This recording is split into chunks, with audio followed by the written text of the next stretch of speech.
భగవద్గీత శ్లోకాలు చెప్పుకుందాం.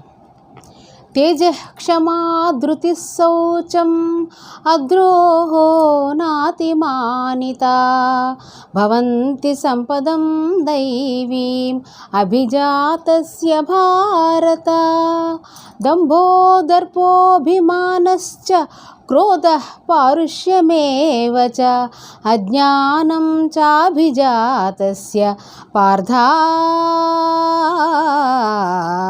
సంపదమాసురీం. పార్థ, సాహసము, ధైర్యము, ఓర్పు, శుద్ధి, ఇతరుల వంచింపకుండుట, కావరము లేకయుండుట మొదలగు గుణములు దైవాంశ సంభూతులకుండును.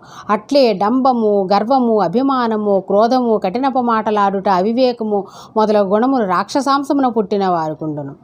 త్రివిధం నరకస్యేదం ద్వారం నాశనమాత్మనః కామక్రోధస్తథా లోభః తస్మాదేతత్రయం త్యజేత్. కామక్రోధలోభములు ఆత్మను నాశనము చేయును. అవి నరక ప్రాప్తికి హేతువులు కావున వానిని వదిలివేయవలెను.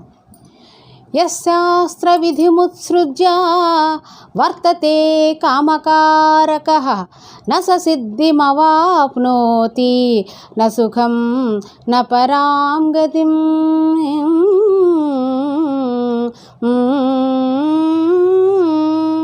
శాస్త్ర విషయములను అనుసరింపక ఇచ్ఛామార్గమున ప్రవర్తించువాడు సుఖసిద్ధులను పొందజాలడు, పరమపదము నందజాలడు.